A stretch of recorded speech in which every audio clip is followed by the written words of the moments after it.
Alright, magandang gabi po sa inyong lahat mga kababayan, Batang Maynila to. It's pag-usapan natin itong kabubuhan mga kababayan. Kabubuhan ng mga DDS. Ito, nakikita niyo sa ating screen. Ito, nagmamagaling pero sa totoo lang, bobo rin to mga kababayan. Bobos din to. Kahit nung kasama namin to dun sa sa TVJ Defenders, talagang bopos to. Bopos na, scammer pa. Walang iya. Pakinggan natin itong si Jay Guevara, si Jay Cash. Namiss ko tuloy yung mga namin na ito Galit na galit sa akin to nung pinagtanggol ko si Chris Ulo. Kasi nga binanatan niya si Chris Ulo. Biruin niyo, kasamahan niya dati. Binanatan. Inimbentuhan ng fake news. Tapos nagalit sa akin to. Tapos kung ano na sinasabi. Well, anyway, tapos na yun nag-DDS, na-recruit ni Banat Bay. At siguro mayaman na to. Mayaman na to kasi, syempre, di ba? Miyembro ng Bayoteros At alam naman natin, na si Minay, big time ang may-ari niyan. So, pakinggan muna natin ito si Jay Guevara dito sa sinasabi niya. Meron kasing merong issue. Merong pinagdadaanan itong mga DDS. Dahil po dun sa video daw na ipinalabas ng isang media network. Video na inilabas ng isang mainstream media.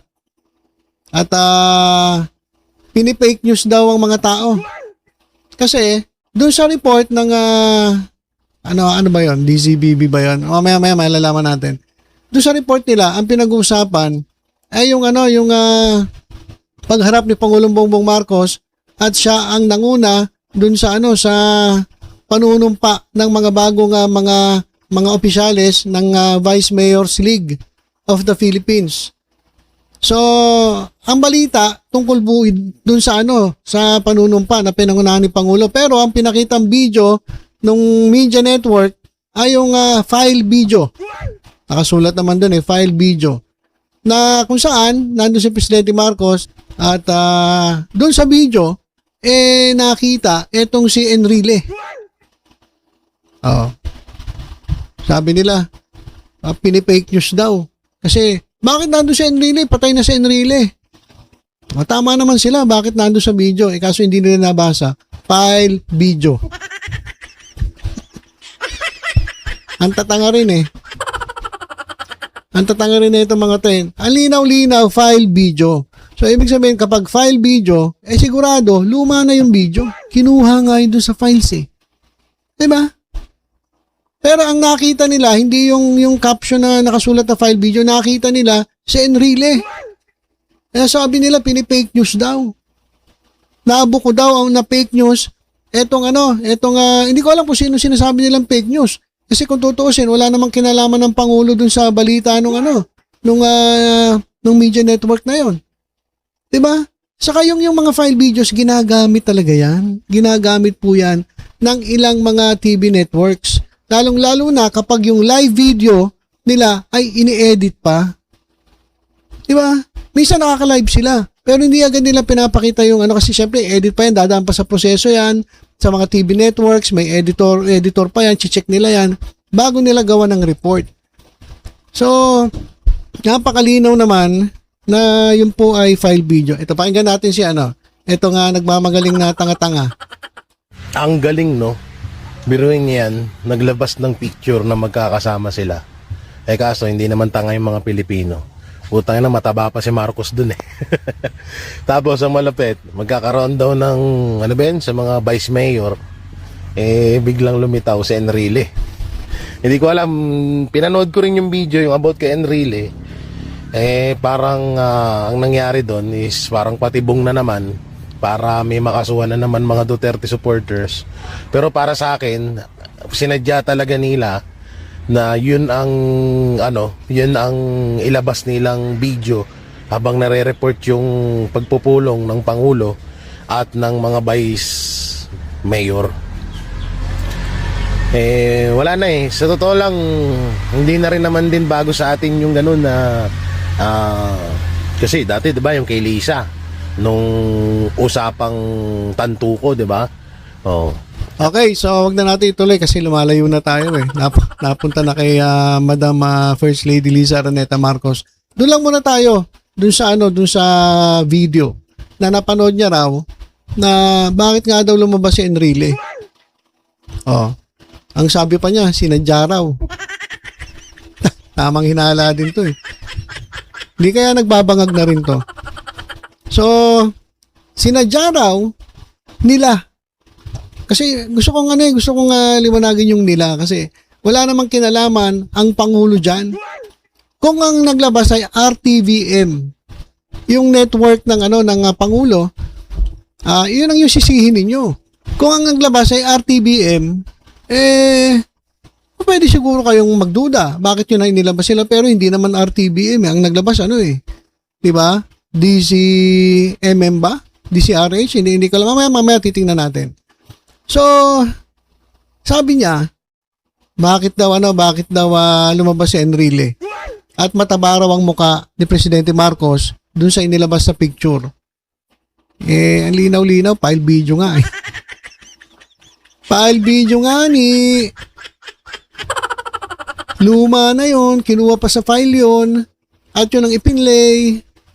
Dahil nga, ang paliwanag doon kasi minsan, ini-edit pa nila, hindi agad nila inilalabas yung actual video. Pero panoorin mo sa RTVM, doon nakikita mo yung live mismo. Nandun ang Pangulo, kasama yung mga vice mayors.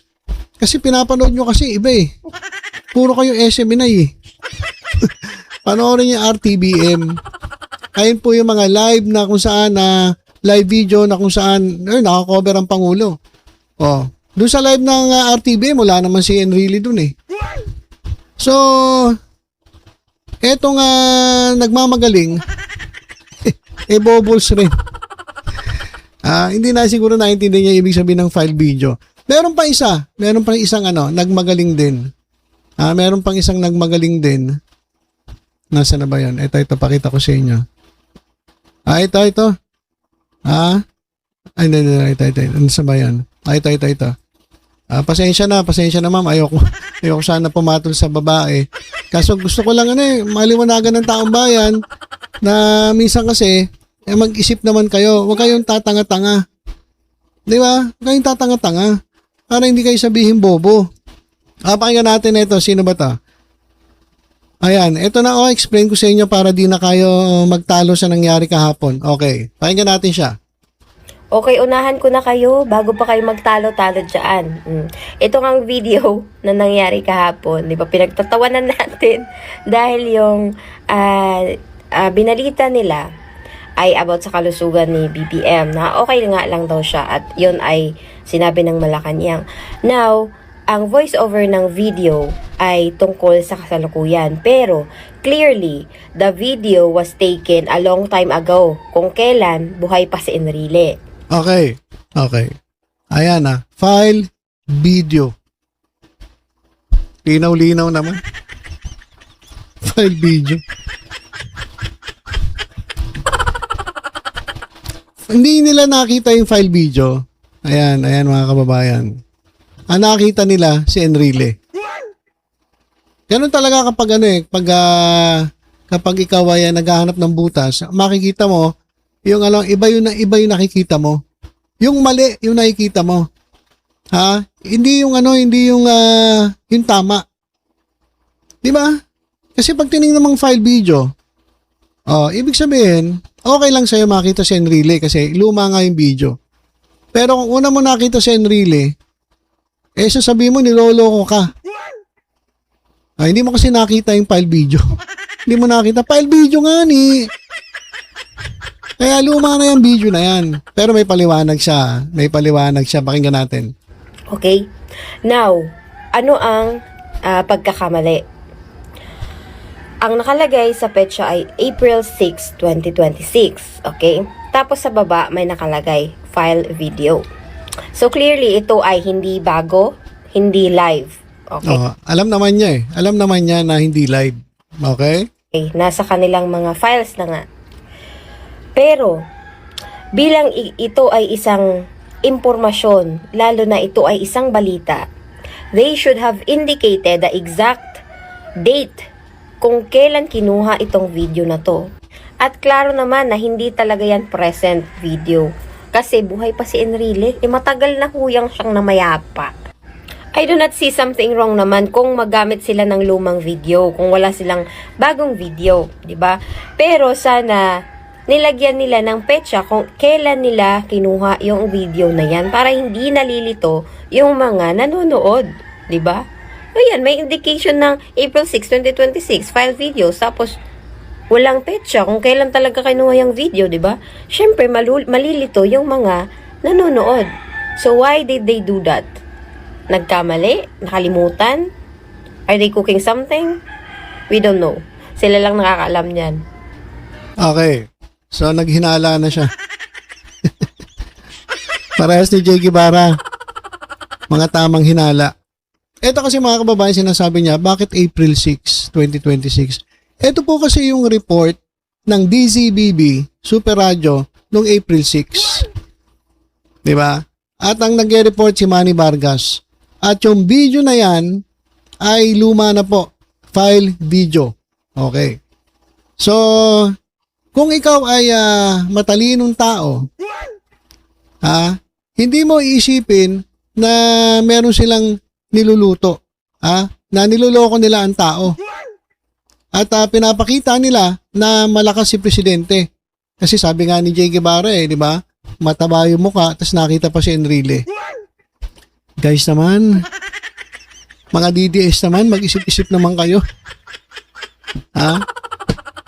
File video nga Sa akin hindi importante yung date Para sa akin mas importante nakasulat file video. Etong date, sabi kasi ng babae, dapat nilagay daw yung date kung kailan nakunan yung video. Ito kung kailan talaga to. Kailangan pa ba yun? Para daw hindi sila malito. Alam niyo sa totoo lang, bobo lang talaga ang mag-iisip na na sinadya itong video ito.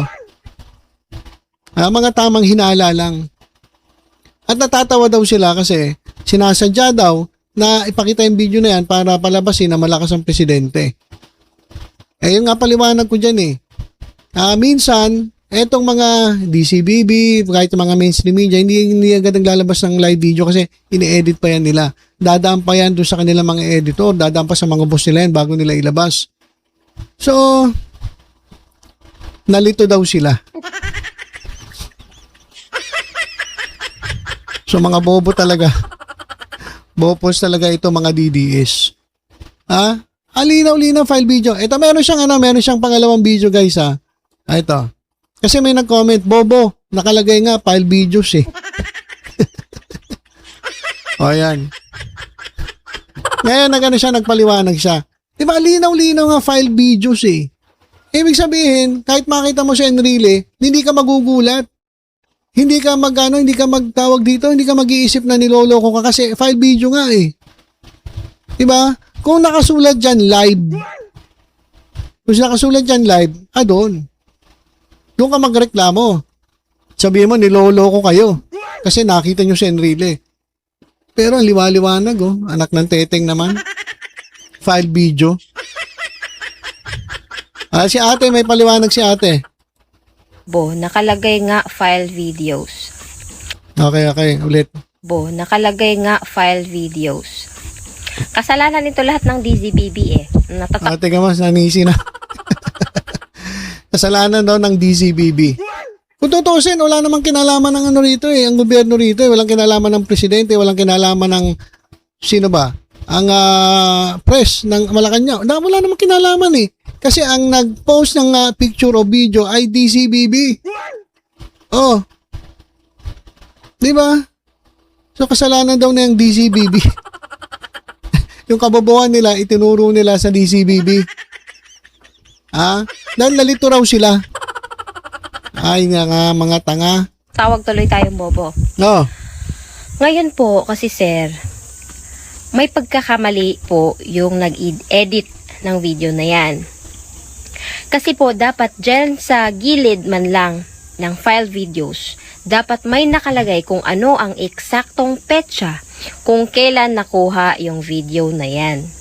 Kasi nagdudulot po ito ng kalituhan ng mga tao. Ito, i-google na lang ninyo ha para mag-fact check din kayo. Okay, so naguluhan daw talaga siya. Bakit ka naman maguguluhan? Yung April 6, pag pag binukas mo yung isip mo, kung talaga may isip ka, at hindi ka iingot-ingot, yung April 6, alam mo, yan yung date nung report. Okay. Ngayon, file video. Kung nakita mo yung file video, hindi ka magtataka, kahit sino mo makita mo ron, kahit makita mo pa si Dolphy ron eh.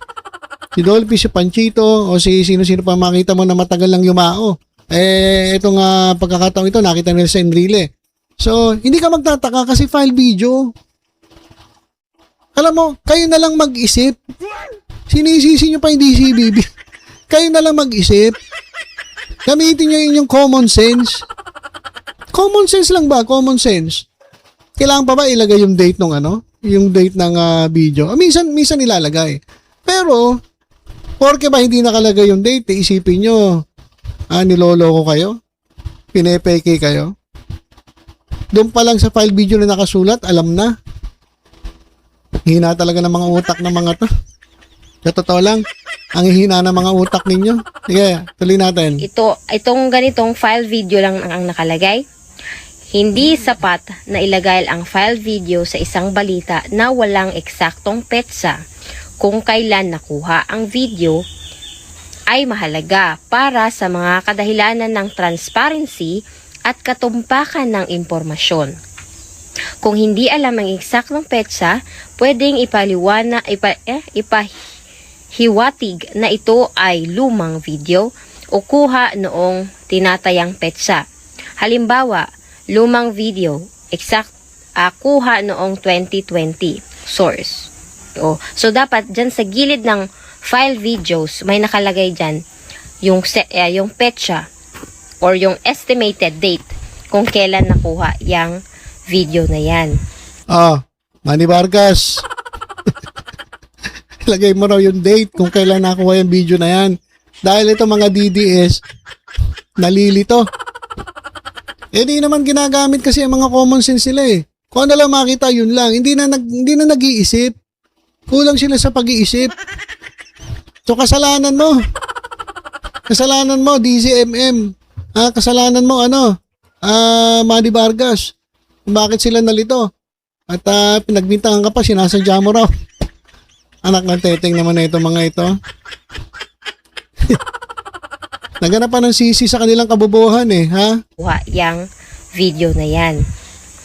At isa pa, sa dami-daming videos ni BBM, bakit yung video pa na yan? So ano yung purpose ninyo? Magdulot ng kalituhan talaga sa mga tao? Pati ka mo.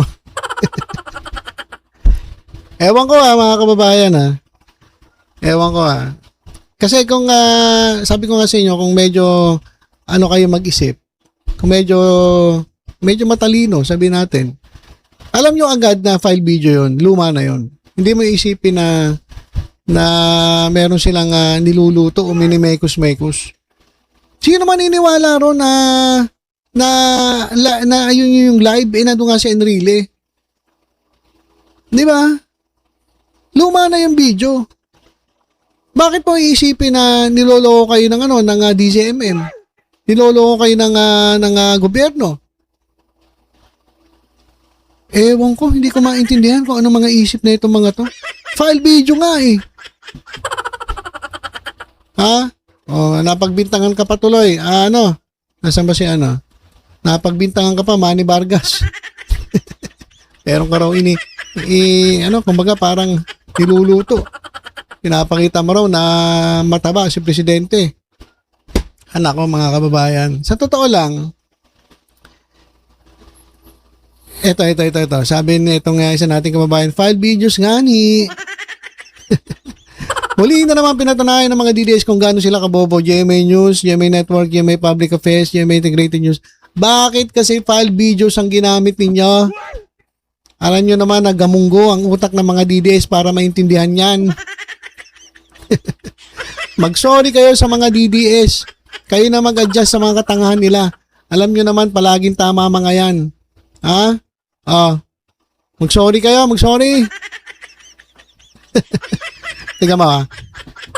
Sabi nung nag-post, hindi ko sinabing matalino ako, pero siguro marunong lang ako mag-isip.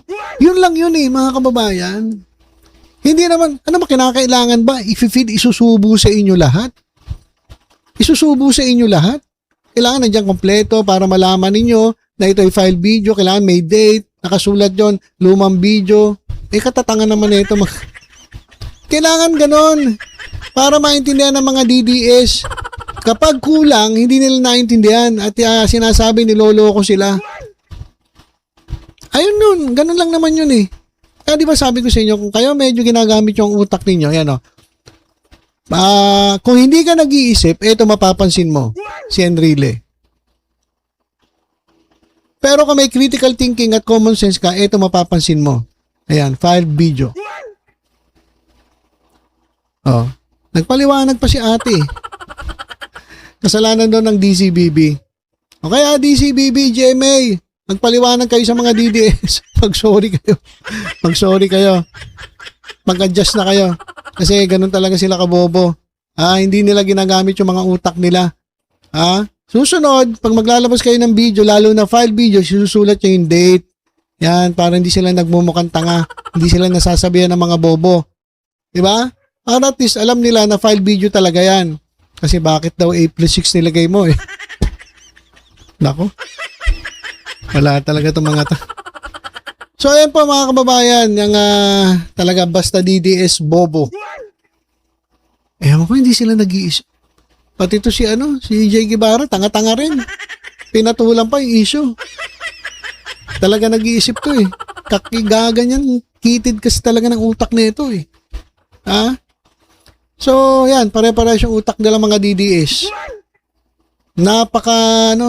Kailangan isusubo mo sa kanila, kailangan kompleto para maintindihan nila. Hindi sila nag-iisip. Mas nakita pa si Enrile kaysa doon sa nakasulat na file video. Diba? So, nako, bobobo nyo talaga. Talagang pag-asa. Basta DDS, ob. Okay, so ilan po muna mga kababayan pagpasensyahan nyo na itong mga DDS, GMA, mag-sorry kayo sa mga hindi nakaintindi yung mga DDLs. Bakit kasi ginamit yung file video? Yun lang nga paliwanag ko. Minsan kasi, pag bagong kuha, ini-edit pa nila yan para kasi sasabayan nila ng report. Diba? Ewan ko dito sa mga tulonggis na to. Siguro tayo na lang talaga mag-adjust sa kabobohan nila. Kasi sabi nga nila, laging yang tama. Hindi yan nagkakamali ang mga yan. Kaya siguro, pagbigyan na natin. Hayaan na lang natin, huwag na lang natin pansinin.